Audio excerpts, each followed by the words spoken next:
Olá moçada, tudo bem? Nós estamos aqui mais uma vez juntos para podermos participar desse programa Entendendo a Notícia no seu episódio de número 2. No primeiro episódio foi possível você aprender um pouco a respeito de quê? De imunobiologia, sabendo a diferença exatamente entre vacina e soro.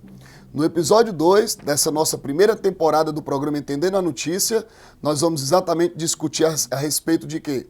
De fluxo gênico, de processo de especiação, um pouco de taxonomia, de sistemática. E para a gente poder falar sobre isso, eu trouxe para vocês uma publicação do Estadão, jornal O Estadão, de 19 de fevereiro de 2016. No dia 19 de fevereiro, o Estadão trouxe uma reportagem que diz assim: sexo entre humanos e neandertais ocorreu há 100 mil anos. Então, olha que dado importante isso aqui, ó. Sexo entre humanos e neandertais ocorreu há 100 mil anos. E diz, estudo com o DNA de fósseis antecipa hibridização em 5 mil anos e mostra que a espécie extinta também tinha genes do Homo sapiens. Bom, o que a gente pode observar nisso aí? Dentro da sistemática, dentro da taxonomia, dentro da cladística, quando é que você pode definir o indivíduo como pertencendo a diferentes espécies? Um dos mais importantes neodarwinistas, chamado Ernest Mayr, certa vez ele afirmou o seguinte: espécie corresponde a um grupo de indivíduos potencialmente intercruzantes entre si, isolados de outros grupos e com capacidade de gerar descendentes o quê? Férteis. Observe que nesse conceito de Ernest Mayr, ele define a espécie com base no fluxo gênico. Aí você me diz assim, Lázaro, o que seria o fluxo gênico? Afirmar que dois organismos, eles são capazes de manter o fluxo gênico é dizer, pessoal, que não há entre eles isolamento reprodutivo. Bom, de uma forma muito simples, vamos imaginar que eu venha a me reproduzir. Então, eu gero um descendente. O que eu passei para esse descendente? Genes. Se o meu descendente ele é fértil, o que vai acontecer? Ele, ao se reproduzir, manterá o quê? O fluxo de genes, geração após geração. Então, observe que o Ernest Mayr, utilizando a propriedade de fluxo gênico, estabeleceu que dois indivíduos ou mais pertencem a uma mesma espécie taxonômica quando eles têm a capacidade de manter o quê? O fluxo de genes através das gerações. Bom, isso é importante para a gente observar alguns detalhes.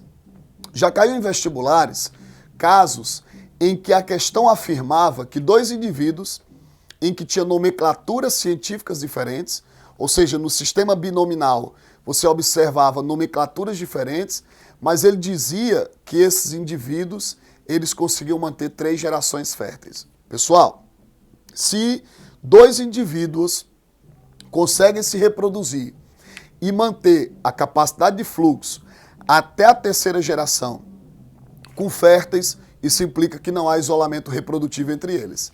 Se não tem isolamento reprodutivo, é porque a espécie é uma só. Aí você diz, mas professor, então por que as nomenclaturas são diferentes? É porque pode ter sido um erro de taxonomia. Lembrem-se que um dos primeiros taxônomos, um dos caras que conseguiu inicialmente dar nome às formas de vida, foi Calvin Linné. E Calvin Linné ele tinha um método de classificação dos seres vivos, que era o método fenético. O método fenético de classificação levava em consideração apenas os atributos fenéticos do indivíduo, ou seja, dispensando qualquer tipo de conhecimento evolutivo. Então, para você entender melhor, se Calvin Linné hoje fosse classificar, por exemplo, os cães, eles classificariam talvez um pitbull, um cocker spaniel, um weimaraner, um pug. Talvez ele classificasse como se fossem diferentes espécies. Motivo? Porque ele analisava o que? Os atributos fenéticos dos indivíduos. Mas isso acabava caindo muito em erro. Porque às vezes você nota diferenças fenotípicas entre os indivíduos, fruto única e exclusivamente de uma microevolução, mas não havendo entre eles isolamento. Essa reportagem do Estadão, ela é interessante porque ela remonta, além de um aspecto histórico, uma possibilidade de um possível erro de taxonomia. Quando você pega o Homo sapiens e o Homo neanderthalensis, a ideia que se tem é que são espécies distintas. Para eu te confirmar que o Homo sapiens e o Homo neanderthalensis são de espécies diferentes, eu teria que observar se há entre eles o quê? Fluxo genes. Se eles podem então se reproduzir ou não, deixando ou não descendentes o quê? Férteis. Então, preste muita atenção nesse detalhe. Nós temos que responder as questões sempre com base no contexto que nos é colocado. Imagine que numa avaliação, que numa prova do Enem, tá certo? Ou numa prova de um vestibular tradicional, essa reportagem fosse mencionada. Se fosse de repente mencionado que o Homo sapiens e o extinto Homo neanderthalensis teria tido a capacidade de quê? De estabelecer princípios reprodutivos e com geração de descendências férteis. A que conclusão você chegaria? Que a espécie é uma só. Então não há, neste caso, especiação entre Homo neanderthalensis e Homo sapiens. O que existiu foi um processo de quê? De microevolução, de variação, mas dentro da própria espécie. O que teria ocorrido, portanto, muito provavelmente, foi um pequeno erro de taxonomia, um erro de classificação.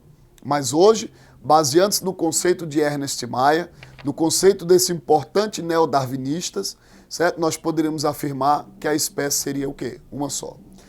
A reportagem, ela inclusive diz que desde 2010, graças a estudos do genoma dos neandertais, os cientistas sabem que depois da migração do homem moderno para fora da África, um grupo de Homo sapiens, que deu origem aos europeus e asiáticos, se misturou aos neandertais. Em consequência disso, 2% dos homens modernos apresentam sequências genéticas exatamente de quem? Desses neandertais. O que indica, então, que muito provavelmente eles se reproduziam e que gerava descendentes férteis e que, portanto, mantinham o fluxo de genes. E desta forma, nós temos indivíduos da mesma o quê? Espécie. Aproveito para dizer o seguinte, Lázaro, se nós pudéssemos afirmar que a espécie seria diferente, quais são os tipos de especiação que existe? Nunca esqueça que a formação de uma nova espécie depende de uma série de eventos. E um desses eventos pode ser inicialmente, se houver inicialmente um isolamento geográfico. O reprodutivo é o definitivo, é aquele que confirma. Se você tiver uma especiação que começou com isolamento geográfico, você a chama de quê? Alopátrica.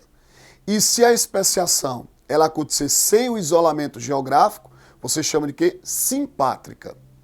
Caso a especiação aconteça por uma simples separação de microhábitats, de micro-regiões, de ambientes próximos, ela passa a ser parapátrica. Então você diz, Lázaro, o que difere um princípio macroevolutivo, um princípio de especiação alopátrica, simpátrica e parapátrica, se ele aconteceu ou não com isolamento geográfico. Mas todos eles revelam que ao final do processo, as espécies se tornaram diferentes porque o fluxo de genes foi o quê? Interrompido. No caso do Homo sapiens e do Homo neanderthalis, parece existir relações de que a espécie é uma só. Tranquilo? Fica então a dica aí, fique atento nesses conceitos importantes de evolução que fala exatamente de especiação. Então, fica o meu abraço. Nesse episódio 2, nós trabalhamos exatamente o quê? Fluxo de genes, trabalhamos isolamentos reprodutivos, a possibilidade de que o Homo sapiens e o Homo neanderthalensis tenham tido um erro de quê? De classificação taxonômica. Nos encontraremos nos próximos episódios dessa nossa primeira temporada do programa Entendendo a Notícia.